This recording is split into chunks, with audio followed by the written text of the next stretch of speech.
anti-seizure medicine. We don't call them anymore anti-epileptic, anti-convulsive drugs. Now it is recommended to say anti-seizure medicine. Why? Because our drugs are not preventing epilepsy. They are preventing seizures only. That's why it's not appropriate to use anti-epileptic drugs, because they are only anti-seizure medicine or anti-seizure drugs. So we have drugs, we have surgery, we have stimulations, we have some sort of diets, we have behavioral therapies, and we have some others that are less used. If we just start with pharmacological treatment, this is a very seminal paper. Actually, we usually start with this kind of lectures with this paper. It is a paper from 2000 with Brody and Kwan, and it is a nice paper because it shows the outcome of patients, newly diagnosed patients with epilepsy, who has started anti-seizure medicine. If you just start, of course, let's assume that this is an appropriate medicine. The first medicine, almost 50% will be seizure-free on this drug. But if you think that, okay, it's not good, let's try another one. Second drug, the chance is 13%. Let's try the third drug, chance is less, now it's 4%. So, although we tried several drugs, still there is a group of patients who are called medically resistant epilepsy. This is according to the studies, almost 36% of the newly diagnosed patients with epilepsy. The same group, they increased the number of patients and they published the results again. This is 2006. Now there are 890, almost 900 patients, but still 35% of this group is uncontrolled. So they say that better response in adolescents and elderly group. The same group, now 2012, number of patients more than 1,000 now. And again, there is a group here, almost 25% of never became seizure-free. This is the group of patients according to the seizure outcome, and this is the never seizure-free group. And then Martin Brody from Scotland, he wrote this review, who wrote refractory epilepsy. Despite the introduction of new anti-seizure medicines over the 20 years, still there is a group of patients, 30% of patients are uncontrolled with medicine. We just propose that high pretreatment seizure intensity and concomitant psychiatric comorbidities are the main factors identified in their patient population. And the same group, the last paper from JAMA Neurology, it is now 2018, but the number of patients, as you see, more than 1,500 now, 1,795 patients. And they included new anti-seizure medicines in their drug regimen, but still only 50% of patients will be able to become seizure-free, and the other medicines will not help at all. So even there are new drugs in the regimen, although we don't have these new drugs, the 5 new drugs in our country, I guess in your country as well, the percentage did not change much. There are still a group of patients who are really resistant to drug therapy. That's why after this paper, they wrote that we need more drugs, we need better drugs, we need disease-modifying drugs, to prevent epilepsy and to treat epilepsy. So what is this group? Who are this group? Who are this refractory, pharmacoresistant, or intractable epilepsy? There are different wordings used for this group. And unfortunately, there is not a very well-designed definition. Definitions are usually vague. A patient still having seizures despite appropriate anti-seizure medicines given in adequate doses during an adequate period of time. It's really both, but it is there. So it means that this is really individual. So you will tailor it according to the patient. But in general terms, it is the failure of seizures to come under complete control, remission, in response to drug therapy. According to the ILAE task force, we have a definition. Drug-resistant epilepsy may be defined as a failure of adequate trials of two tolerated, appropriately chosen and used anti-epileptic drugs. They say anti-epileptic drug at that time, but we don't do it anymore. Schedules, whether as monotherapy or polytherapies, to achieve sustained seizure freedom, which is at least 3 times the longest seizure-free interval or 1 year period. So you should be paying attention to the outcome definitions. In the previous papers that I showed to you, the outcome was 1 year seizure freedom. But it may change because after 1 year, the patient may start their seizures. That is another point. This is also another old study, but I think it is still relevant for our topic. When we look at the group of patients, according to the response to anti-seizure medicines, majority of the people who are drug resistant are partial or now we say focal epilepsy. And if we look at the lesional epilepsies, which type of lesions are more resistant, and again we see double pathology, hippocampal sclerosis, and cortical malformations. They are the most resistant group. And again, this graph showing that in generalized epilepsy group, they are more easily comparing with the focal group treated by the drugs. And we all know that these uncontrolled refractory seizures, they can cause cognitive, they can cause behavioral and psychiatric disorders. And as we said that epilepsy has the second highest stigma after schizophrenia, they can also impair the social relationships, so they can new social problems emerge after this kind of conditions. And another important point, economical burden. They use many drugs, they have a lot of visits to emergency rooms, to the outpatient clinics and so on. So there is a huge economic burden over there. And the most important, and this is the point, while I discuss epilepsy surgery with our patients, the risk of Cigdem. Because it's a point of negotiation at this moment, especially in developed countries, in the United States and in Europe. Shall we talk about Cigdem with our patients or not? In Turkey, especially, I do not talk about Cigdem much, because this is something that you don't want to tell in the beginning of a young patient. And I'm saying that, okay, you may have a risk of Cigdem and so on. Why should I frighten the patient? I just tell them the risks of epilepsy and so on. But when I talk about Cigdem, it is the time that we discuss epilepsy surgery. If they are reluctant for surgery, we never ever resist for them to decide to make the decision about epilepsy surgery.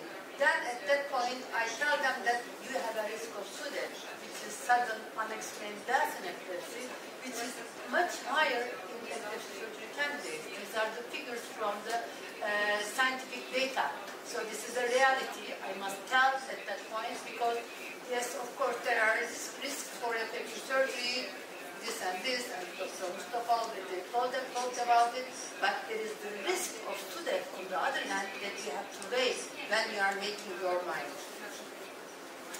What are the possible reasons of this group, drug-resistant epilepsy? This is again my classification. I believe this is very important, pseudo-intractability, which means they are not really intractable, but there are other reasons that seem to be, that they look like they are intractable. What are these? The first one is misdiagnosis. The second one is the drugs inappropriate or inadequate drugs. Or the non-compliance, simply the patient is not taking the drugs and they are hiding this from the family, for example. But of course there are naturally drug-resistant epilepsies. This is the 30 to 40% of all patients with epilepsy. So let's start with misdiagnosis. This is a patient, age 30 years old. He has his seizure onset is 12 years old and became resistant to seizure medicine. He was on 3 drugs when he referred to us. He was evaluated, pre-surgical evaluation completed, and we decided, we referred him to surgery, and he accepted surgery, he underwent the surgery, he underwent anterior temporal lobectomy, and for 3 months, he was completely seizure-free, he was completely seizure-free, but after 3 months, he started to call me or send me messages that his seizure started again. And he comes to our outpatient clinics, and he and his parents, mother, says that, okay, the seizures are saying he's having seizures again. And we have MRI, everything is removed here, the cortical dysplasia is totally removed, EEG is very good, so we don't understand what's going on, we increase the medicine and so on. And then we decided that let's have a video EEG on it. And this is video EEG, of course.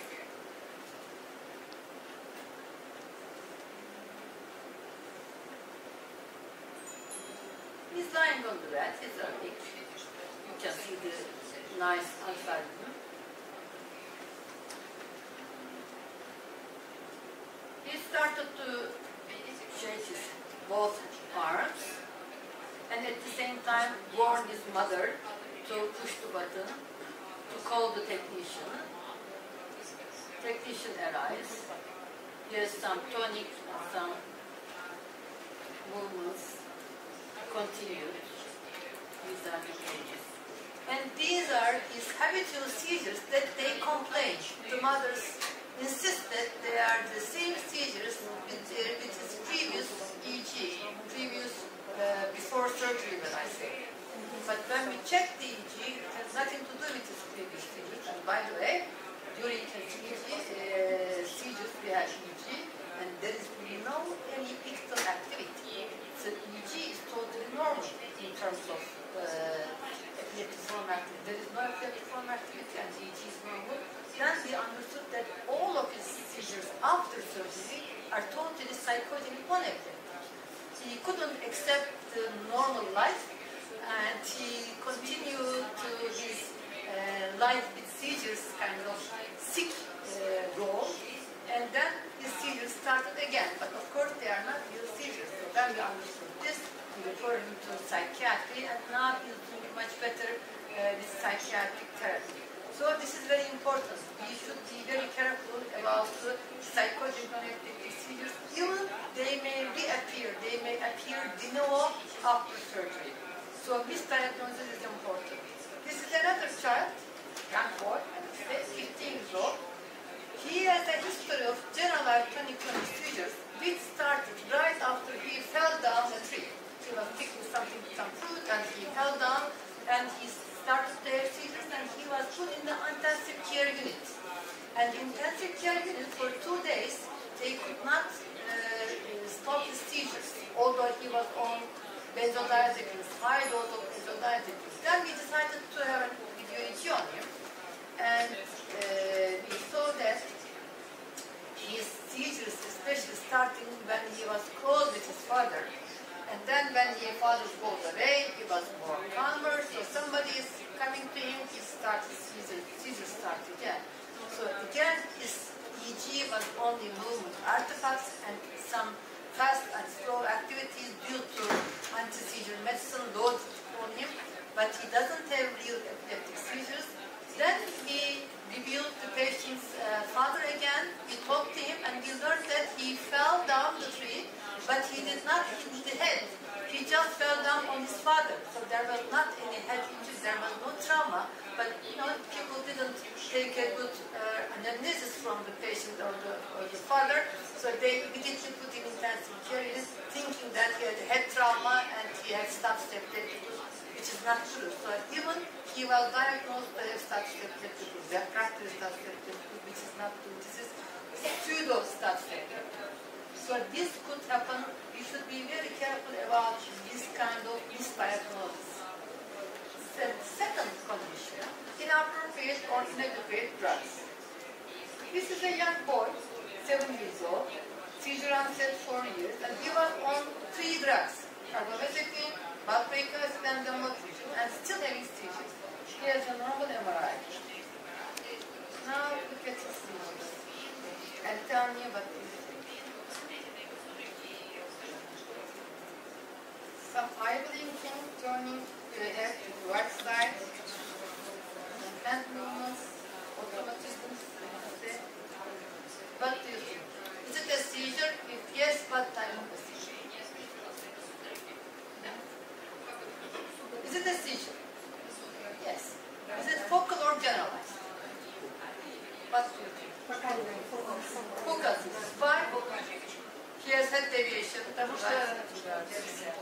identity. Okay, so you want to see the EEG. What do you think now? What is this? Yes, this is absence seizure. Yeah, this is absence seizure with automatism. During absence seizure, there may be activation, there may be eye blinking, there may be automatism also. And if you look at the EEG, it's just a classical 3 Hz spike and wave. And so the diagnosis is he has absence seizure. This is childhood absence epilepsy. This is a genetic idiopathic type of generalized epilepsy.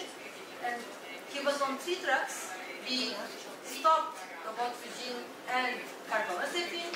He left him on valproate and increased the dose of valproate. And he was completely seizure-free right after this change.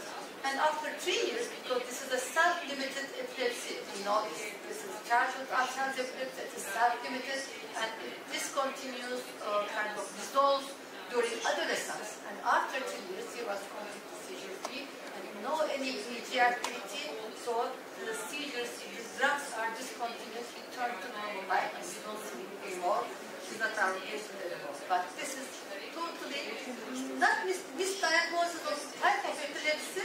This is epilepsy, but type of epilepsy is misdiagnosed. So the drugs given are not appropriate.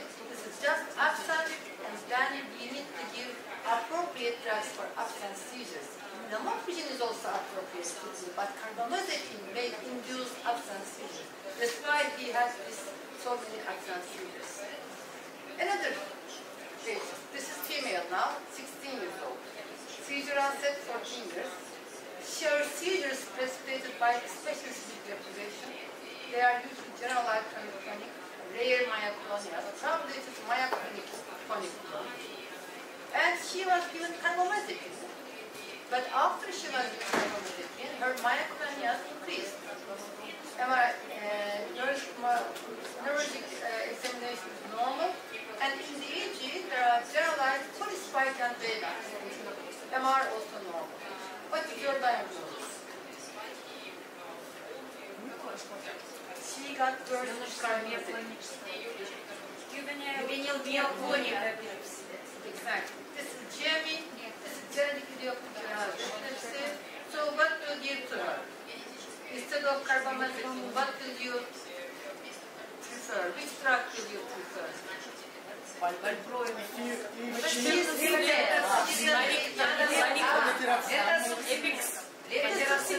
Etacicimid is not a good drug for myoclonia.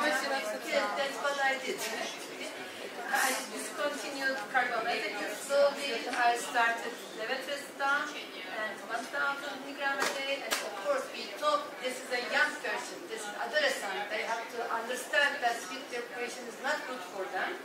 And as they understood the condition, why they are really insisting on sleep deprivation, why we don't want them to be sleep deprived, and if they really understand, if they are also, they continue to use their drug, and as you see, she is completely seizure-free. And for this kind of patients, I prefer XR forms, for example, EPIC-SES XR form, long-lasting. I think I learned that you will have it sooner, maybe in the coming years in your country too, because it is once a day, which means that it is comfortable for, especially for young people. Just take once a day and then forget about the rest. So it is easier for the compliance, because you need to achieve good compliance, especially for the young people. It is always difficult. Here's another young person here. This is 17-year-old male now. Seizure onset 15 years old. His seizures always, majority of seizures are during PlayStation or on computer while he's playing with some games. And again after sleep deprivation, again chronic and myoclonia. But he was on 3 drugs now. Levetrestan, OzkaraCerrahpasa, and valproic acid. At the same time, he was very anxious, aggressive, and nervous, so he was given fluoxetine. He was overweight, more than 100 kilograms. So he was just, guy, tall, and overweight, and very angry, sort of adolescent, think about him. And he has some problems at school also because of the seizures and the general attitude of the drugs and so on. And he is EEG, generalized polyspike and photosensitive. MR normal. What is your diagnosis? Maybe occipital epilepsy, gasto maybe, or Gasto? maybe. But he's 17 years old. Seizure started at age 15.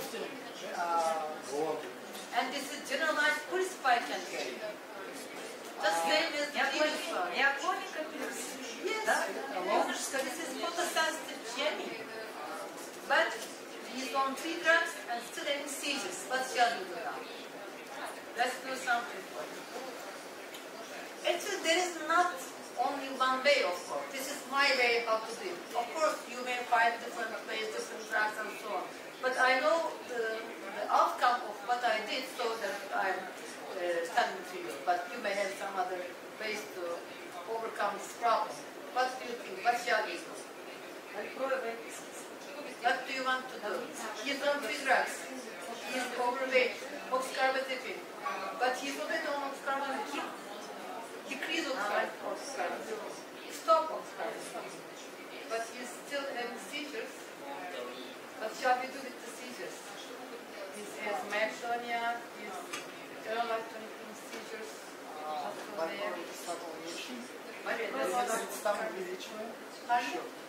She's telling that we should decrease the level of valproic acid and increase the level of facultyNeurology. But he's very anxious. To decrease the level of OzkaraCerrahpasa. Okay, let's decrease the level of OzkaraCerrahpasa, but she's having seizures. What shall we do for the seizures? If we increase the electrostim, he is aggressive, he is anxious, he has a lot of behavioral problems.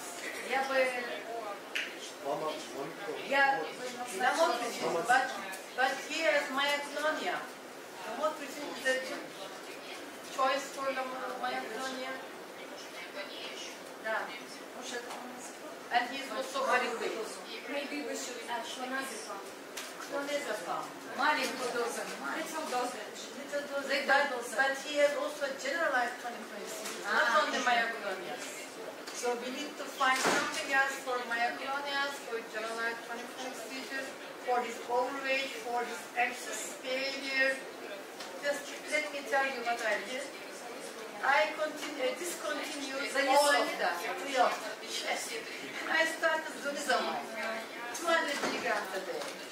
And 12 months later, he had only 1 mild seizure. Again, he has some sleep deprivation. He confessed that he has sleep deprivation at that day.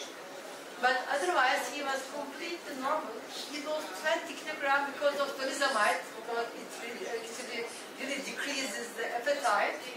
And it is effective both on myoclonia and also on absence and generalized tonic-clonic seizures. And as we get rid of the electrostim, he's not anxious anymore, and he lost weight, so he's happy, young adolescent, going to school and doing everything in an appropriate way. So of course, this is what I did. Maybe you can try some other things, but while we are trying to manage the drugs, we should think about all the globally the patient. Not only the seizures, but everything else, because everything affects each other.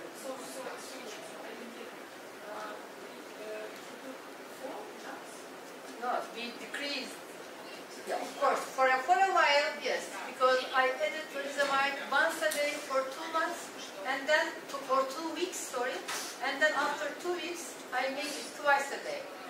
But in this 2 weeks time, we gradually decreased the drugs 1 by 1 actually, and within 1 month everything is cleared up, but only with zolizumab.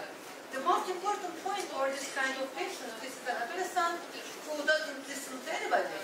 But I tried to talk to him almost 1 hour, I told him that why it is induced by the PlayStations, what is photosensitivity and what is sleep deprivation and so on. And he understood what I mean, and he was much more careful, and he stopped playing with this PlayStation and so on, and he got much better. I believe that in these conditions, it is not the drugs inefficient, but the behavior, his deprivation, his sitting on playing and this kind of behavioral problems really makes the condition worse. So think of them all together, just managing the patient.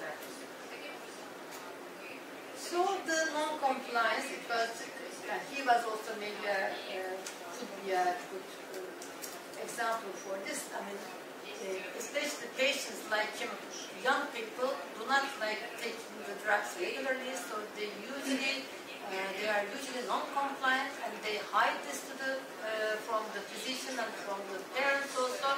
So you can understand why he's trying or she's having seizures again. But then, if you understand it's because of the non-compliance, then we can try to manage the drug according to his lifestyle and tell the patient why it is so important to take the medicine regularly, always on the same time with the regular intervals. That's why I prefer long-acting drugs, especially for young people, because it's much easier to take once a day. And of course, there are drug-resistant epilepsies. And there are several different potential mechanisms of drug resistance, which I will not discuss here because we still don't know what is the main reason behind. So there are different etiologies with drug-resistant epilepsies. But there are some studies showing that if the seizures are started at early ages, if there are long history of poor seizure control, having more than one seizure type, remote symptomatic etiology, structural abnormalities like like tuberculosis, like corticodysplasia, they are very epileptogenic patients. So we know that sooner or later they will be drug resistant. Even they seem to be controlled in the beginning. And cognitive disability and history of status epilepticus are factors may be associated with drug resistance. So what shall we do? Okay, we decided that this is a patient who is really drug resistant. Again, I come to the first point, review the diagnosis. Is it an epileptic seizure or epilepsy? Because sometimes reviewing the diagnosis, although you are sure, show you that your diagnosis in the beginning is wrong and the patient has something else but not epilepsy. There are several papers showing this. Even in the well-developed epilepsy centers, they show that it is shown that in almost half of the patients have misdiagnosed epilepsy. And that's why they are referred to epilepsy centers because of the misdiagnosis and intractable epilepsies. But this is especially for psychotic non-epileptic events, and there is a huge latency. It's a really big problem. I don't know in your country, but in our country, actually, it's really a big problem because this kind of patients are like, I like them like ping pong toes, ping pong balls. They come to you, they go to psychiatry, neurology, they come and go, and the seizure is in between and they are not treated well. So these are the problems. And we will recommend video EEG. It is the golden standard for correct diagnosis of non-epileptic events. And the type of epilepsy, again, I mentioned before, but we have to understand this type of seizures. We have to understand the type of epilepsy and the etiology behind. Because, as I showed you in the previous boy with absence seizures, it is common, especially among generalized epilepsies, to be diagnosed as focal. Absence seizures or myoclonic epilepsies may be diagnosed as focal seizures, focal epilepsies, and the treatment will be totally wrong since the beginning. And we know that abscences are aggravated by carbamazepine, OzkaraCerrahpasa, Cigdem, and phenytoin. Myoclonic seizures are again aggravated by the same drugs and also with lamotrigine. But on the other hand, any drug that we initiated recently may aggravate seizures without unknown mechanisms. And with those related, just decreasing the level of dosage or level of drugs may be helpful. This is a lady, 26 years old. She was referred for epilepsy surgery because she has stable spasms since age 10. She has generalized clinical seizures since age 15. She has an aura, sort of aura, epileptic sensation. She was on 2 drugs, but she tried 3 drugs before. She is a very old patient. She was on carbamazepine and primidone. I wonder if you have primidone. It's a product of phenobarbital, mycolin. It's a very old drug, primidone, a product of phenobarbital. It acts like phenobarbital. It acts through GABAergic mechanism. And she was still having seizures. And she has an MRI, so it was very old age at 0.5 MRI, which was reported to have hippocampal sclerosis, and she was referred for surgery. And we had an EEG on her. Right side. Versive turning. This is really forceful versive turning of the head and eyes to right side. With some chronic movements on the right side again. Now she turned to a tonic face, figure 4. So she has chronic tonic seizure. So what do you think she's suffering from? What type of epilepsy? What type of seizure? What type of epilepsy? What is the truth behind? This is the investigation we have. There, EEG, MRI. I didn't show you. What do you think? But is it epilepsy? Yes. What type of epilepsy? What type of seizure? Focal or generalized? Focal seizure, because she has some epileptic sensations, undefined. Okay, she has staring spells, we don't know what is this, and she has this generalized tonic-clonic seizures. Is it appropriate for hippocampal lesions? Is it appropriate with mesial temporal epilepsy to have this kind of seizures? We don't expect so many secondary generalized or focal to bilateral tonic-clonic seizures with mesial temporal epilepsy. It is rare. They usually have focal seizures with impaired or preserved awareness with some automatism and so on. She doesn't have that type of seizures. She mentioned about some sensation, but we don't know what it is. And the EEG wise, this is the onset of the seizure. No lateralization, no localization, and this is indirect EEG with lot of spike and base, generalized spike and base. So the diagnosis for, yes, you would call it spike and base. So what is the diagnosis now? What could be the diagnosis? That's my diagnosis. This is a generalized tonic-clonic seizure, but it is primary generalized, not a secondary. And she has staring spells, probably absence seizures. And I diagnosed her as juvenile absence epilepsy, and this is a genetic idiopathic type of generalized epilepsy. And I started the motivation, which is effective on both absences and also on generalized tonic-clonic seizures. And I think it's a good drug for especially women of childbearing age, and also for this type of epilepsy. And she's completely seizure-free for more than 14 years now, because she calls me from time to time. And the other drugs totally stopped, gradually stopped, and she's only on one drug and still on it. And I know that I will never ever let her stop medicine, for example, although she's seizure-free for many long years, because juvenile absence epilepsy, we know that if we stop the medicine, there are recurrence of seizures, there's a risk of recurrence of seizures. So if she likes, she can, of course, but I will not recommend to stop the medicine. So if we decide that, okay, the diagnosis is correct, the epilepsy is correct, and so on, then let's do something else about the drugs. What can we do? We need to check the compliance. This is the first step. Always we really need to be sure that the patient is taking the medicine regularly at certain intervals. Review the drug history, because you may find some other drug that is not used before, so it may be helpful. And the dosage is important, because in some patients the drugs are given in subtherapeutic dose or very high dose, toxic dose. Both sides is not so good. And try to find good combinations for the patients. This Venerable lady, 25 years old. She has generalized tonic-clonic seizures since 15 years old. She was started with valproate, which is completely seizure-free for years, but then they said that okay, it's finished, and they finished the drug. They stopped the drug, but of course it's not finished, the seizures occurred a year later. And they started lamotrigine because valproate is not good for females, okay. But on lamotrigine, seizures occurred every other day, and then they added valproate again.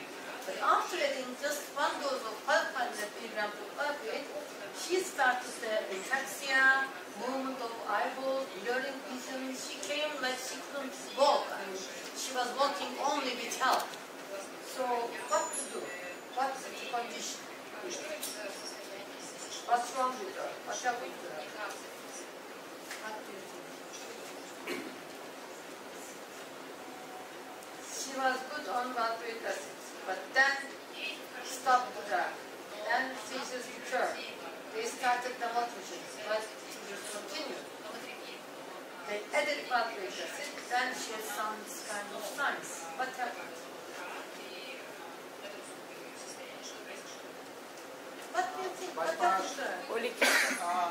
Increased step by step. Maybe. No, but what happened to her? What is the problem here? Why she has ataxia? Why she has blurred vision? Why she says that my eyes are closed? Side effects of what? Side effects of what? Which drug? We added valproic acid to the lamotrigine. What happened? We checked with the blood levels. Valproic acid is okay.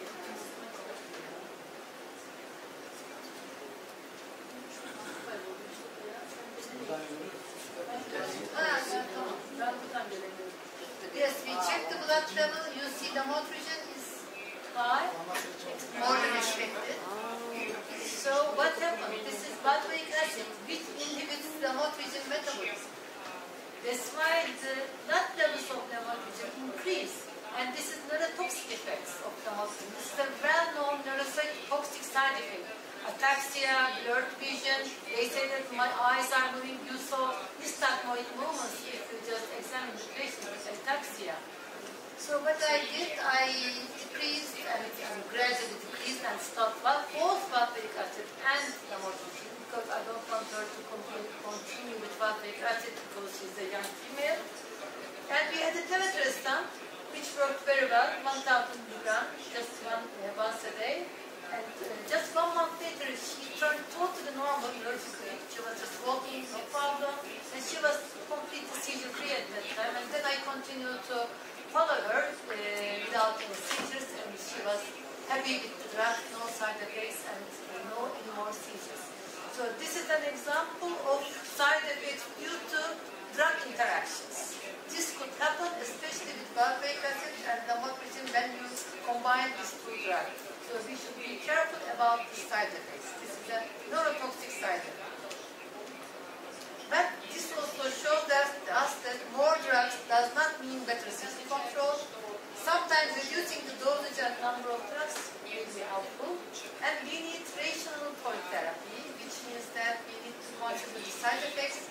You need to consider the action mechanisms. For example, it's not a good combination if you combine two sodium channel blockers. If you combine lamotrigine with OzkaraCerrahpasa or OzkaraCerrahpasa with carbamazepine, they are all sodium channel blockers. And if you combine them and if you increase the dosage, they will be for sure suffer from neurotoxic side effects.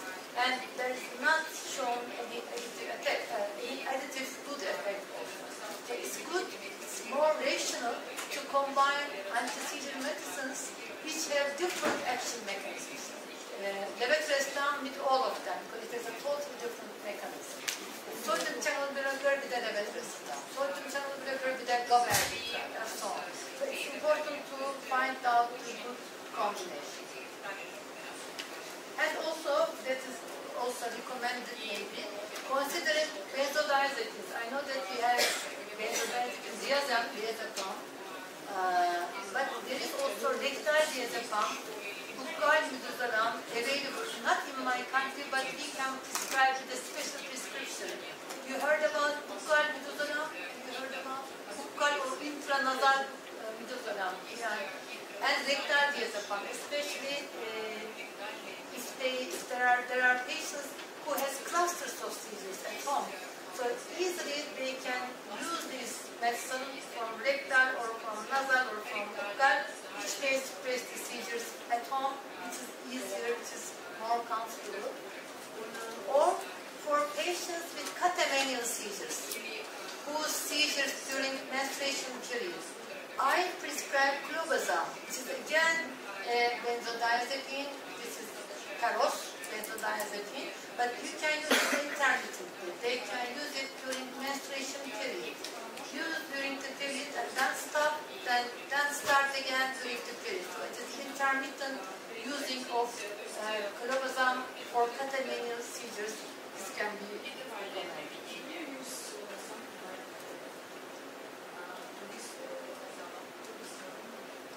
No. I don't like to use any kind of hormones. I don't like playing with hormones.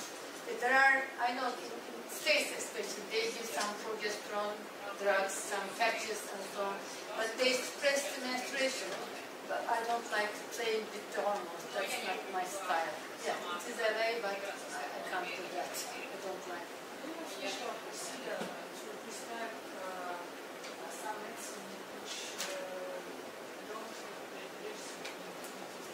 Yes, we have many drugs that is not registered, so we need a special prescription, and it is given by the government again, but it is a special prescription. It is sometimes. For example, clobazam, patients can take it through special prescription, and the government brings it in.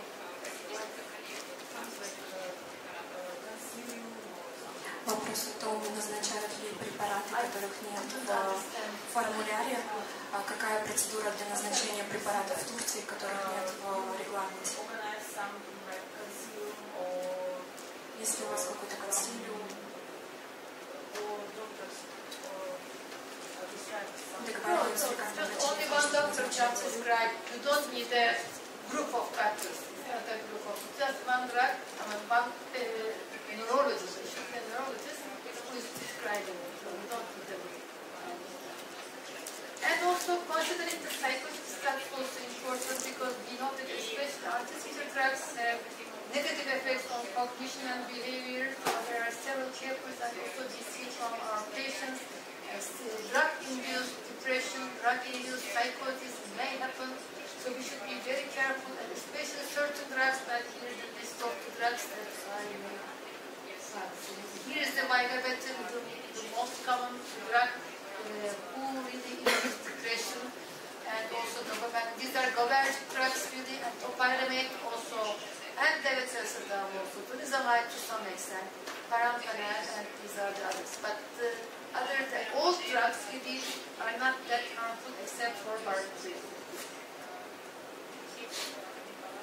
And anxiety is also important because the majority of the patients high anxiety because of unexpected seizures.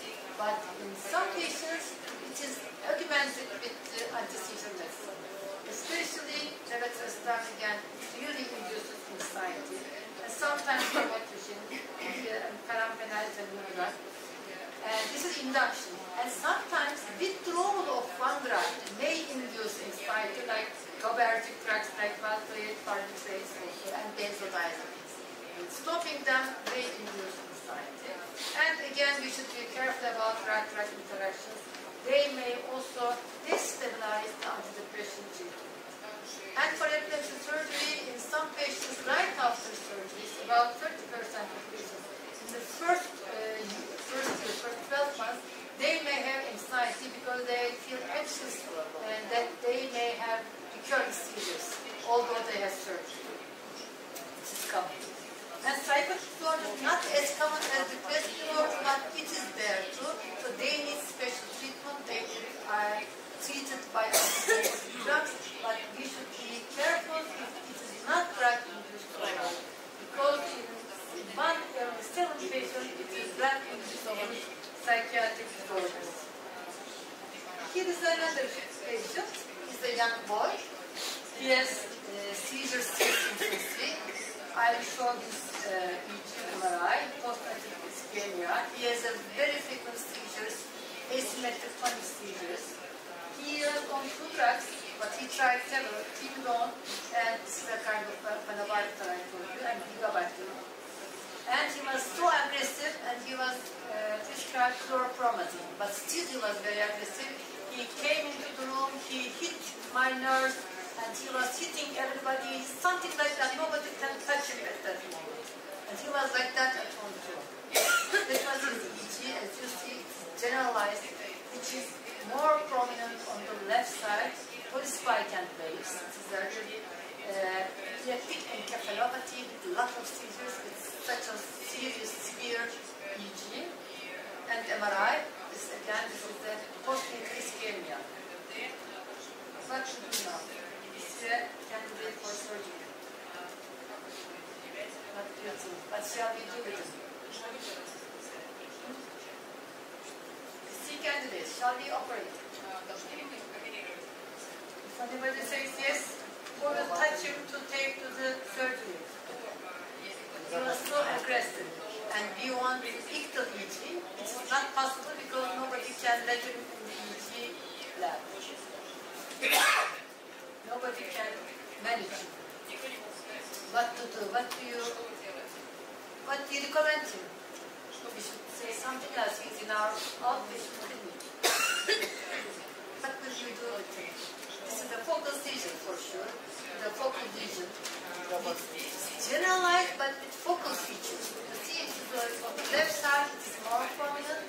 Probably starting from left side and propagating to the other side of the hemisphere. And very frequent seizures. Okay, I'll tell you what I did. I started bigabat and Pindon. I showed you the previous slide. Bigabat is one of the drugs which really augments behavioral problems. And also Pindon, both of them. So we stopped both of them. And I started carbamazepine. I was thinking that he used before. And mother said that yes, he used carbamazepine, but he was very young at that time. So I said, okay, let's try again. So we stopped the other previous two drugs and we started carbamazepine. After 6 months, I swear, he was just like another person. They both in a bicycle, he was riding a bicycle. He didn't have any seizures at all.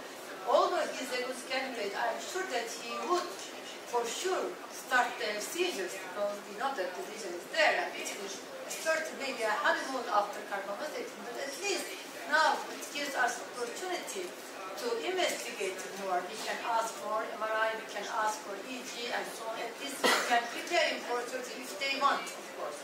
But as he's on only one drug and no seizures, even nobody can think about surgery at that moment. If they start again, then we will think about it. But just managing the drugs may change the whole life of the patient.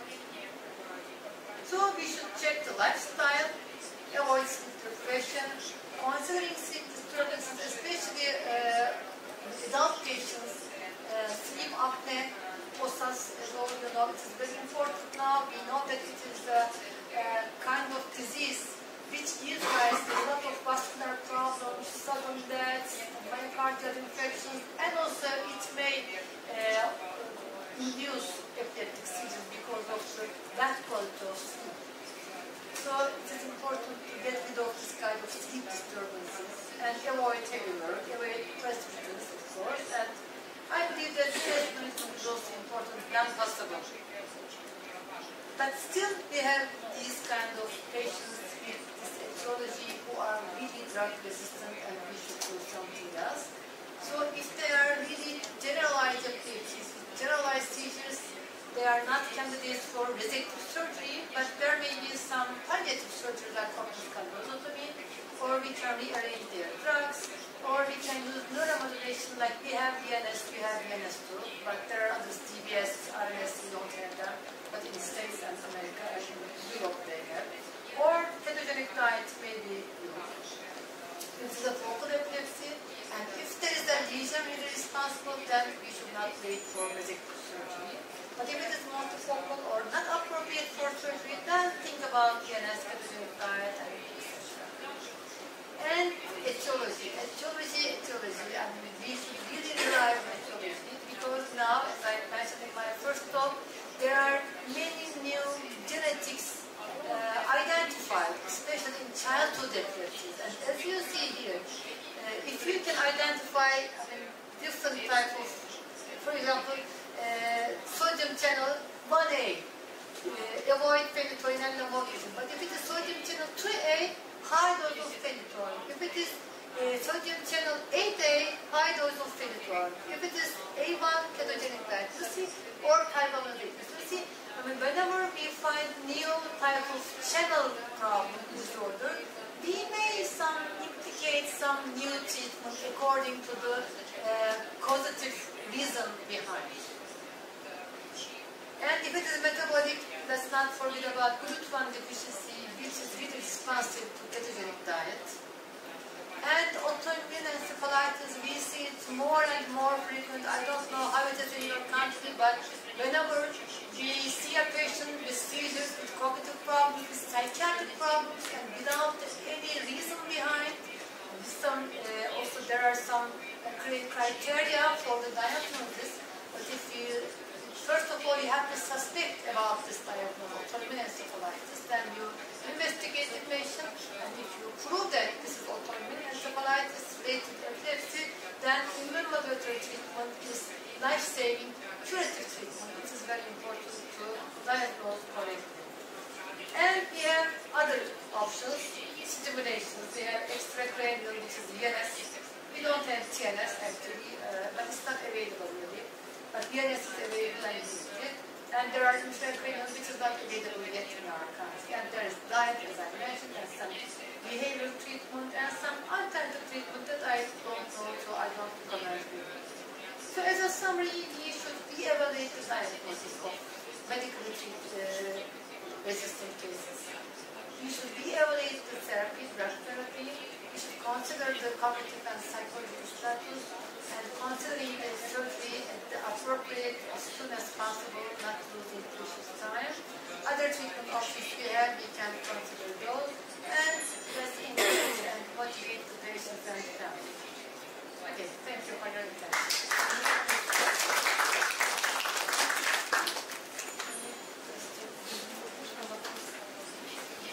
Вопросы есть, да?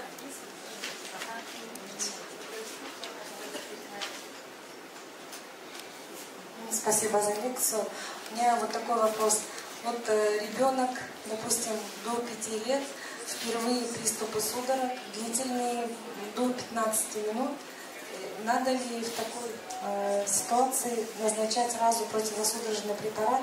И выставляется ли ему, если первичный приступ, сразу диагноз эпилепсия?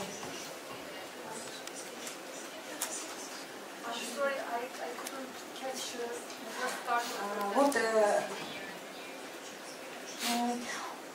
я работаю как в стационаре. Вот ребенок, допустим, впервые приступы судорог, но они длительные, более 10 минут, 15 минут. Надо ли на ЭЭГ выявлена эпилепсиформная активность, надо ли сразу назначать препарат и выставляется ли в таком случае диагноз эпилепсия? Впервые приступы. The patient with status epilepticus. It is a patient with status epilepticus. If there is a seizure longer than 5 minutes, which I will talk tomorrow, we describe those patients as status epilepticus, and we immediately start medicine treatment. And the diagnosis of epilepsy comes later. First of all, we need to figure out what is the etiology behind, why that patient is started to have seizures, long seizures. And then if they recur, of course we call them epilepsy. But let's assume that this is a patient due to hypocalcemia. This is not epilepsy. It is a metabolic condition, it's not epilepsy. It may be due to an intoxication. It's an acute symptomatic status epilepticus, but not epilepsy. But let's assume that this is the first seizure of cortical dysplasia, which is a status epilepticus. For sure it will recur, and I can diagnose epilepsy. But for the treatment, it should be taken as a status epilepticus, which is an emergency treatment, which we will talk tomorrow.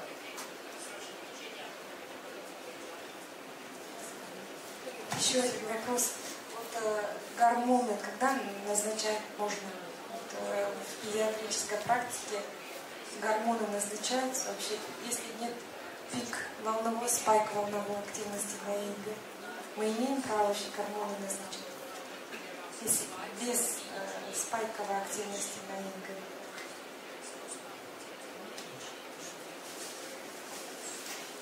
You mean ACTH when you say hormone?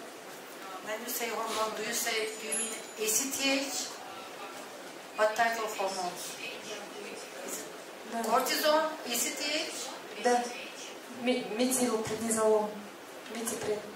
Or ACTH, you can say. If you diagnose a patient with ESES, is epileptic encephalopathy, then there is a indication that you may use that type of hormone, cortisone treatment. Or if it is an autoimmune encephalitis related epilepsy, then there is of course an indication for cortisone treatment, pulse steroid treatment. And for other hormones like progesterone, estrogen for women, which I don't really like, which I don't use it actually. There is also a way of using progesterone especially to prevent catamenial seizures, which I don't use it, but it is there. But for children, yes, you're right, especially for certain type of epilepsy, it can be indicated. But you should not forget that if there is a lesion-related epilepsy, even it is suppressed by hormones, by cortisone for a while, it will recur sooner or later.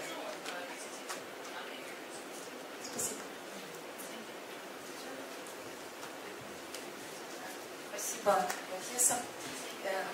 Очень интересный был случай занисамида, да, что при миоклонических приступах может действительно купировать занисамид. Он у нас на рынке 1 год, в течение года, и очень интересный случай. То, что вы представили, купирование занисамида миоклонических приступов. Мы примем это к сведению. И еще насчет юношеской миоклонической эпилепсии вы представили случай, что полностью на левитирацетам перевели больную. Насколько это эффективно, потому что у нас есть такие случаи, когда они все равно добавляешь маленькие дозы вальпроевой кислоты. Только тогда идет действительно купирование приступов. На левитирацетаме большая доза, то есть доза больше, чем на вальпратах. То есть идет дуотерапия на маленьких дозах вальпроевой кислоты. Thank you very much for this important question too. Actually, you are right. We don't know really what percentage of patients will really respond to levetiracetam, especially you are mentioning about primary generalized epilepsies like GME or juvenile absence, I understood. Instead of valproate, yes, we can give levetiracetam. But you know what, I mean, as we now know that we cannot continue with valproic acid, even with a low dose for females who are at reproductive age. We should change it to levetiracetam. But if it doesn't work, then we go back. Because patients want it. They say that they want the old drug because they continue to have seizures. But before trying it, we cannot continue with valproic acid. It is illegal at the moment. If something happens because of pregnancy, then it will be kind of legal case for the physician. So none of the patients on childbearing age should be left on valproic acid before trying other options. Levetiracetam, lamotrigine, and then valproic acid. But you are right. We have a paper actually we published almost 2 years ago. We demonstrated that low dose of valproic acid, just 500 milligrams of valproic acid, is enough for majority of patients with GME. But same for lamotrigine. I have my experience that I use 500 or 750 milligrams of levetiracetam once a day for many GME patients, just to adjust their lifestyle, sleep deprivation, and so on. Then they go away, actually, with only low dose of even levetiracetam. I try not to use high doses of levetiracetam for that type of epilepsies, to avoid side effects, especially.